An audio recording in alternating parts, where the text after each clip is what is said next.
Good morning, noon or night. My name is Jet, and welcome to my channel, JITV2, Jet in the Valley 2.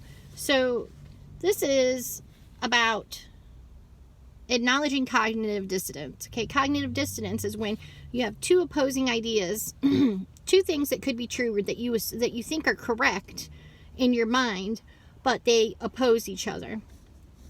And how we correct cognitive dissonance. Okay? We correct cognitive dissonance by one of two ways. Okay, there's the loving way and there's the not loving way.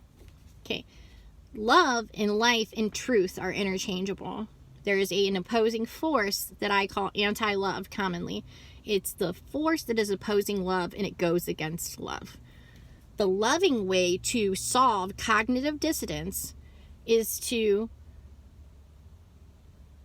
seek to use your discernment to discern the difference between what is true and what is not true, okay? And then you choose the truest truth that you can discover, you can discern, you can tell, okay?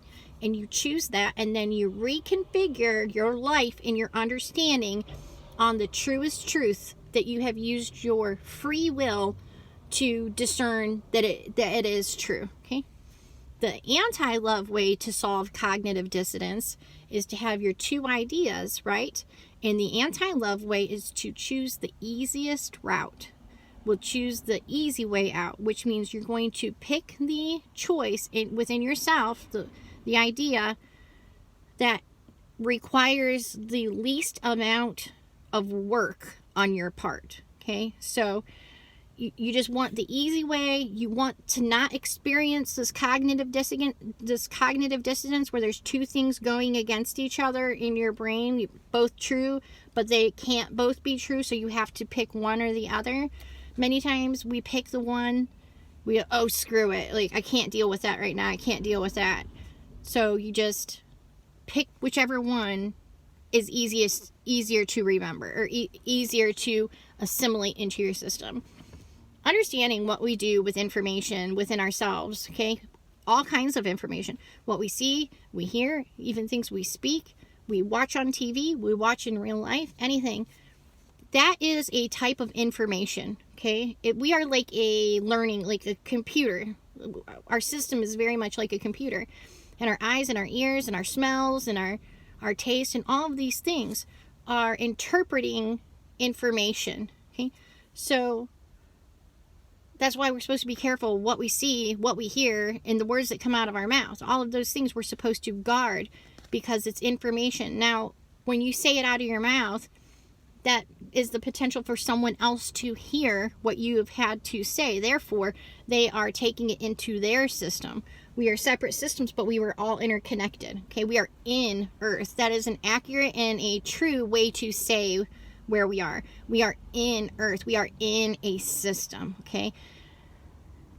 We take this information, and many times in our subconscious mind, without our understanding, the information that we absorb is assimilated into our system, okay? So it is processed and absorbed and inputted and sorted into our computer learning systems. That's what I'm going to compare us to, okay?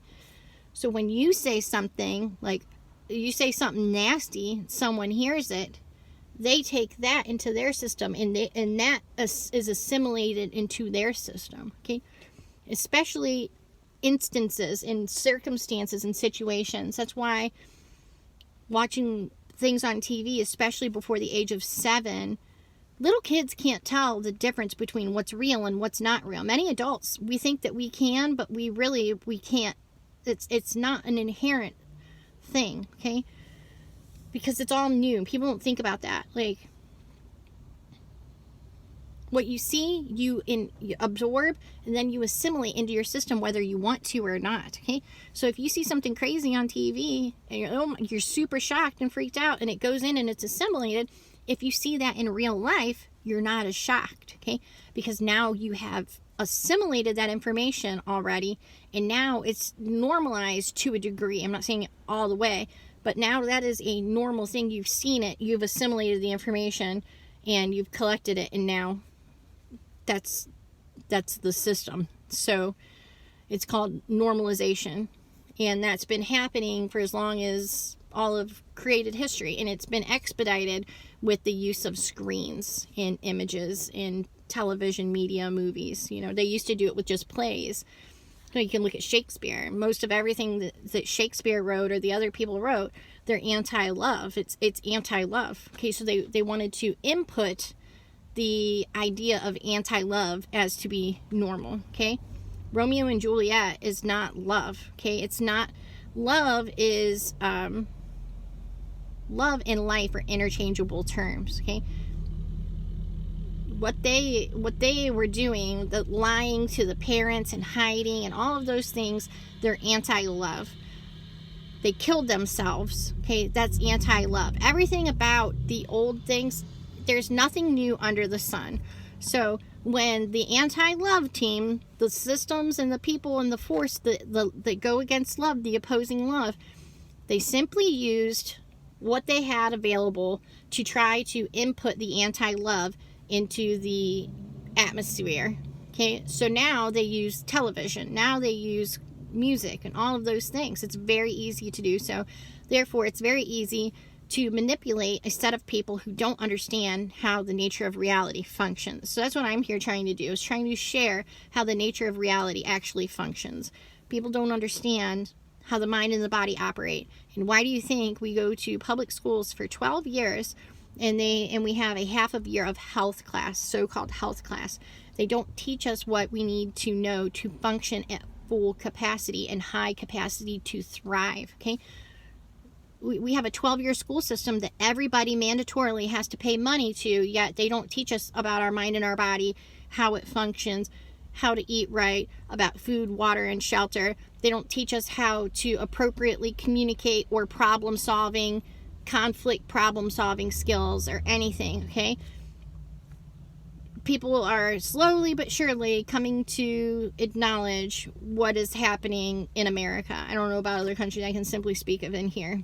Okay, so the cognitive dissonance, you can choose love or anti-love. And if you choose the loving way, every single time you experience cognitive dissonance, like, wait a second, I thought this, but now I'm hearing this. Okay, when you follow and you use your discernment and your spirit, life force, soul energy of love to follow and make your decisions to figure out what's true and what's not true, it is going to lead you to the knowledge and understanding, the wisdom and discernment of Jesus. Okay, what Jesus came here and did, Yeshua, Christ, Messiah, whatever you want to get to. If you are honest and you are love based, you're using your spirit, your life force, soul energy of love, which is discernment. It's not just your logical mind. You cannot just use your logical mind. Okay, we have a spirit, life force, soul energy of love, and if you follow that and listen to love, it's going to show you what you need to know and give you the solution for your problems. Okay, so with that, much love and many thanks, and I love you. Thank you.